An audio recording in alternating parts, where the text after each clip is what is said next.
boy, there's a duck crossing.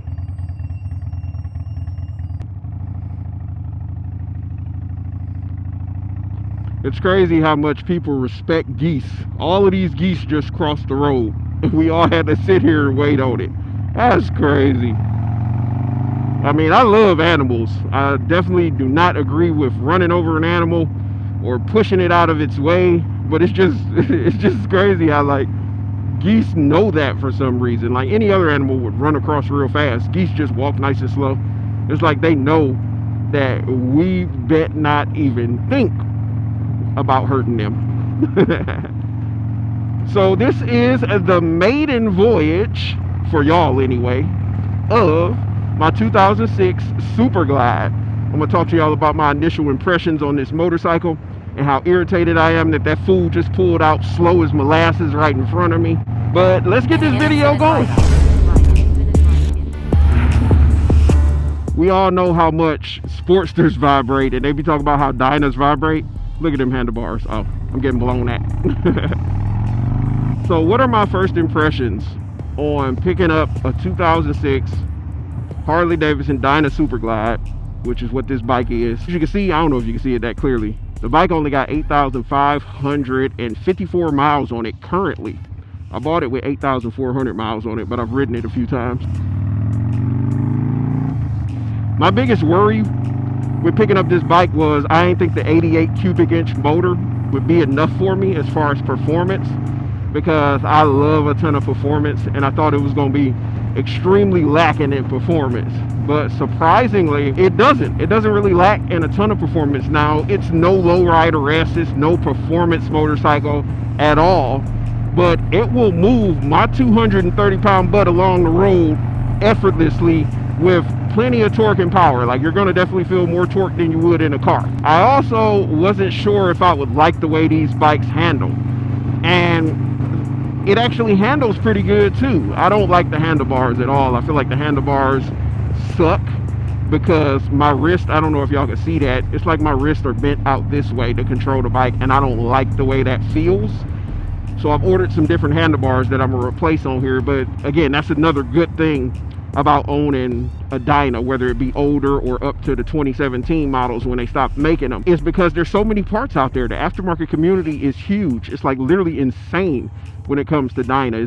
It's flooded with parts for these motorcycles. I was advised by my buddy Daniel, I don't know if y'all saw the reveal video, the Ryda hat that I had, as well as all my hats, he makes those. I'll put a link to his website if y'all want to order any type of custom hats, any hats with your names on it or something like that, any type of motorcycle sayings, he can do that for you. I'll put a link to his page down in the description below. But he was telling me that I probably wouldn't be happy if I got a 2005 or older because they had the 5-speed, and he said he didn't think I'd like the 5-speed transmission, especially if I plan on going on the highway. And I got this bike so that way I could commute on it, and I can of course trick it out and customize it. But in the end, I say it too much. I need to stop saying it and just do it.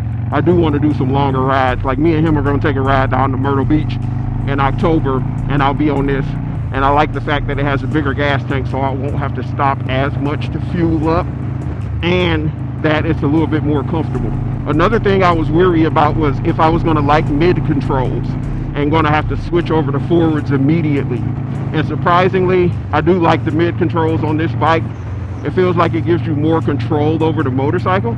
Like, you can maneuver it a lot better. Like, you're in better control of the motorcycle when you got mid controls. On my Sportster, I can't have mid controls, because on there with the mids, because I'm 6 feet tall, I feel cramped up and my knees are like in my chest. So I went with forwards on there, and the forwards don't make it handle better. It's just I'm extremely used to the forwards, so I can ride my Sportster just like I'm riding a bike with mid controls because I'm used to it. But I do like the mid controls better for the performance attribute, or as far as the handling of the motorcycle. Now, as you can see right now, I'm on the highway doing about 75. I don't have no wind protection, so I don't want to go too much faster than this, because that wind will make you fatigue and beat you up. So hopefully I'll end up with a Memphis shade fairing for the bike, and that way I'll have some wind protection for when I'm doing these highway rides. But cruising on the Dyna at highway speeds, it's comfortable. The stock Dyna suspension does suck, but it's doable for now. I don't know how it'll be once I ride 2 up on here with that stock suspension, because it's trash. It is trash. And I feel like that's part of the deal with Harley-Davidson. They give you a functional attribute like shocks and suspension, but they're not going to give you the best. They give you something functional so that way you can upgrade to whatever you want. And me, I'm probably going to upgrade and raise it up a little bit in the rear because I like a taller suspension. Now I'm cruising at about 80, and if I twist the throttle, you see it? It'll jerk. There's plenty of torque and performance out of this 88 cubic inch motor. And the cool part is I could beef it up a little more by doing cams and some other things. One thing I do love, I love the sound of it. I feel like this is right behind the Sportster, the Evo motor. This is probably one of, well, it's in the top 3 with the way that Ducati Monster sounds, the way the Evo sounds, and the way this bike sounds. It's in the top 3 as far as sounds for me out of the motor. And I know I always try to make it seem like the bikes I own sound the best, but I mean, they probably do. I buy good sounding machines, baby. I never realized how much I would like bags on a motorcycle until I got this one, because all the other bags I had on bikes, they were okay, but they weren't like the best. These are hard, rigid mounted bags, and I am in love with having bags. Like the other day I went to the grocery store and I just put my grocery bag right in the bags. I didn't have a backpack on because I wasn't doing any YouTube stuff. So having bags is a game changer. I don't plan on keeping these bags. I plan on switching them out in the near future. Not that near, well, down the line future at some point, I'll put it like that. I'm gonna switch them out for the yeah, it looks like everyone's passing me. Let me pick up speed. I'm talking and not paying attention. I'm just cruising. But yeah, I plan on switching these out for the Leather Pros. Those are the bags I'd like to have on this bike. I've never seen anyone with the Leather Pro bags that are full leather either. I'm still trying to debate if I'm gonna go with those or if I'm gonna go with the ones everyone else has. I do kind of want to get, I believe it's called a fork brace, to kind of stiffen up the front a little bit more, because it's not as like, it doesn't feel as firm or as solid as some of the other bikes I've ridden.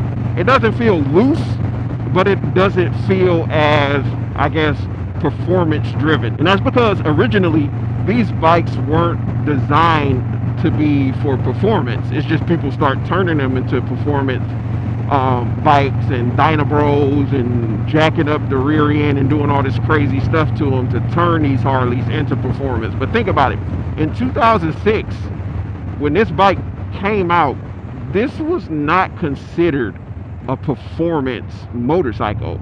The performance motorcycle for Harley-Davidson at that time would have been the V-Rod, and that was their performance bike, and that's where, if you wanted a performance Harley, that's what you would pick up. This was your typical classic cruiser that you just cruise on, and it does that very well. But the cool part is all these aftermarket companies came out with all these different parts and stuff that lets you change this into whatever you want. One thing I did notice about this bike immediately, compared to my V-Rod and compared to some other bikes that I've ridden, it feels a little bit top heavy. So like once you start leaning it over, not in a turn, but at a stop or putting it on a kickstand, when you're leaning it, you definitely feel that weight. And that's probably because all the gas is right here up top. These Van Hand pipes sound insane. Watch when I take off here. I don't know if y'all can hear it, but I can. This bike in its current configuration is an excellent commuter, just to be able to commute on. Even, I'm not sure if this is the stock seat, I believe it is, but it actually feels pretty plush, pretty comfortable. I don't like the style of it at all. So like, I'm getting rid of that shit.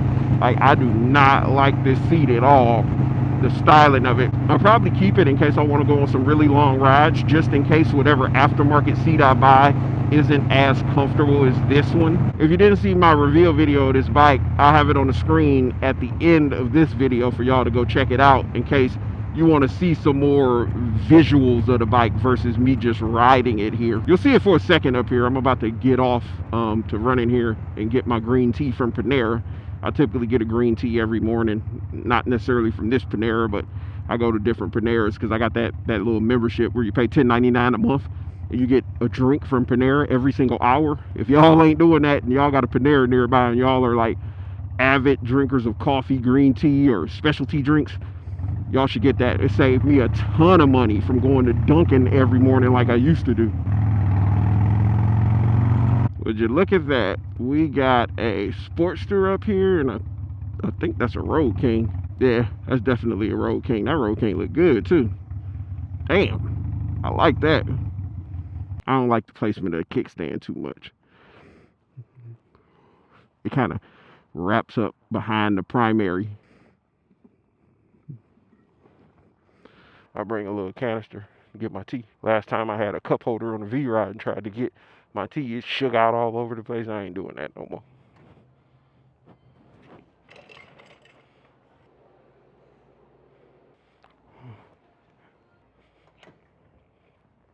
All right, y'all want a quick glimpse in case you didn't see the other video. There's the 2006 Dyna. It's got the blind motor, Vance and Hines pipes on there, the Harley-Davidson bags. I don't know which bags those are, #1 bags. I don't like them that much. I do like the backrest on there. The seat ain't horrible, just don't like the way it looks. There's a bunch of changes I want to do to this. I really don't like the handlebars. I'm not liking this headlight. I'm not liking those turn signals.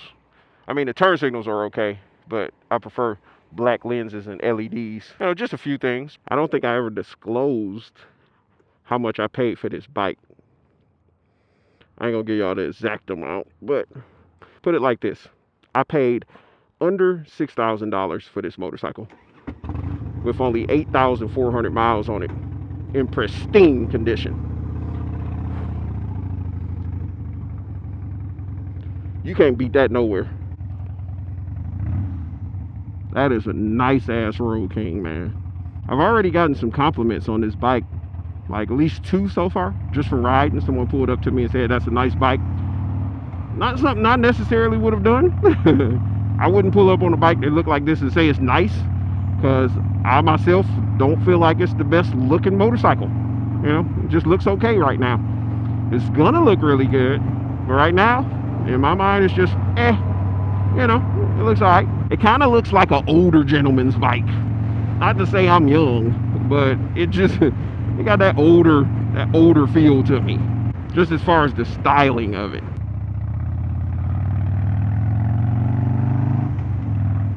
Oh, you coming hot, boy.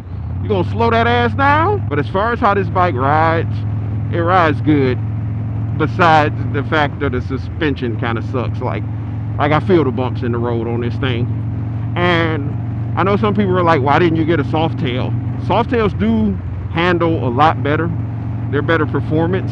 And, you know, because over the years, Harley-Davidson had the ability to fine-tune these motorcycles. So them, when they did the lowrider in a soft tail and the lowrider S in a soft tail, it was game-changing. Like it handles a lot better. It has better performance. You can tell its characteristics as far as how it handles the road. Everything is a lot better. But I feel like the older motors had more character than the newer ones, if that makes sense. Like the Milwaukee 8s and all of those bikes. Like me, I like to feel the motor, and you feel it a lot more. Not saying not the vibrations or anything like that, but you just feel, I don't know, it just feels more alive. Some of the older Harleys, like this one. I've always liked Dynas more than I've liked the soft tail, even when it comes to the Lowrider S. Everybody's probably a fan of the Lowrider S, Lowrider ST. I'm a fan of it as well. I love those bikes. I feel like there's some amazing machines. If I could have one, I'd take one. Definitely would want one. I put the Dynas above those. My favorite motorcycle with Harley-Davidson to this date, my favorite Harley-Davidson motorcycle is a 2017 Dyna Lowrider S. That's my favorite motorcycle. I love that bike. And with some changes to this one's gonna be up there in my list as well. Now, I know I got the bare bones one, the Superglide. It ain't even blacked out. My favorite color is black. It's got that blonde motor. It's got the blonde wheels, which the wheels probably are gonna get some powder coat on them. But as far as the motor, I think I'm gonna leave it this color because they didn't make this motor for that long, and I've never honestly seen a blonde motor, and I think I'm gonna like the look of it based off what I plan on doing to this motorcycle. So I'm gonna try to keep it that color. The hard part about that motor is, man, you gotta clean that baby a lot. Like, you gotta keep it clean for it to look good.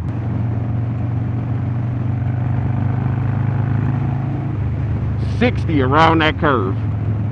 Bike handle all right. That's about it for my what did I call this? What did I say this video was gonna be, y'all?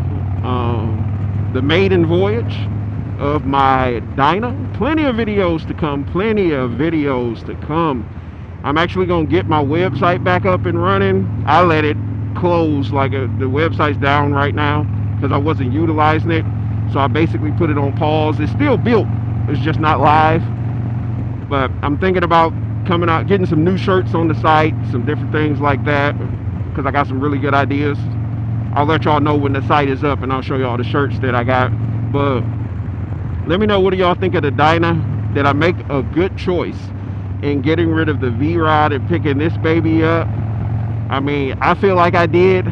There's others who's gonna say, no way, you should have held on to the V-Rod. It's just, I really like to fine-tune my motorcycles, and you can't really do a lot with a V-Rod, so I was kind of getting bored with it.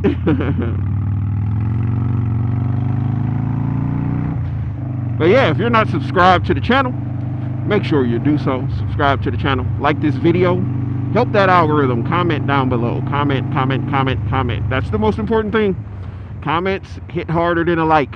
So if you're gonna like the video, just give it a thumbs up as a comment, a little thumbs up emoji. Works a lot better.